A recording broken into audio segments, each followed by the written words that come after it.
My name is Daniel. I am 41 years old. I work in an office. I have a wife, two children, and a reputation of being reliable. My body People still moved, say but my Daniel mind is was always solid. somewhere You can else. depend on him. At first, I felt proud of that. Every morning, I woke before sunrise. Not because I loved mornings, but because someone always needed something. Emails before breakfast, calls during traffic, deadlines waiting like unpaid bills. At home, I tried to be everything: a good husband, a patient father, a problem solver. My wife trusted me with decisions. My children trusted me with answers. At work, my boss trusted me with extra tasks. "You're good at handling pressure," they said.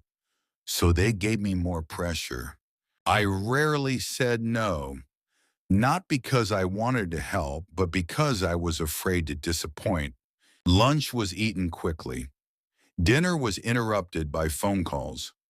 Weekends were filled with just one more thing. I told myself, this is adulthood. This is responsibility. But somewhere along the way, I stopped feeling anything. I stopped laughing freely. I stopped sleeping deeply. I stopped noticing days passing. My body still moved, but my mind was always somewhere else. When a colleague quit, his work came to me. When someone made a mistake, I fixed it. "You're a lifesaver," they said. But no one asked what it was costing me. One evening, my son showed me a drawing. "Look, Dad," he said. I nodded without really looking.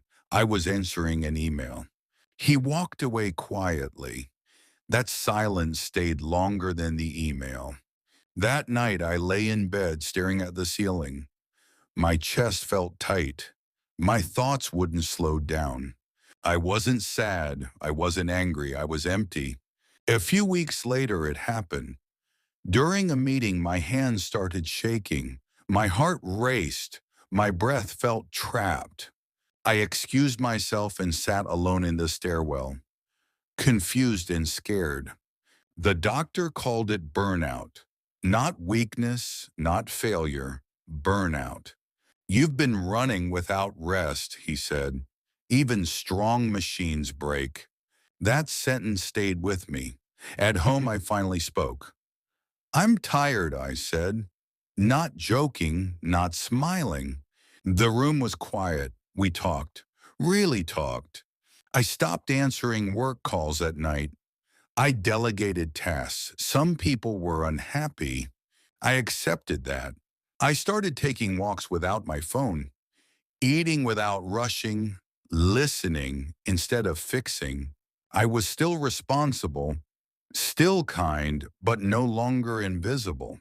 One evening, my son handed me another drawing. This time I looked. It was us, standing together, smiling. I realized something then. Being dependable doesn't mean disappearing. Being strong doesn't mean silent suffering. You are allowed to rest. You are allowed to pause. You are allowed to matter. So I ask you now, when was the last time you chose yourself without guilt?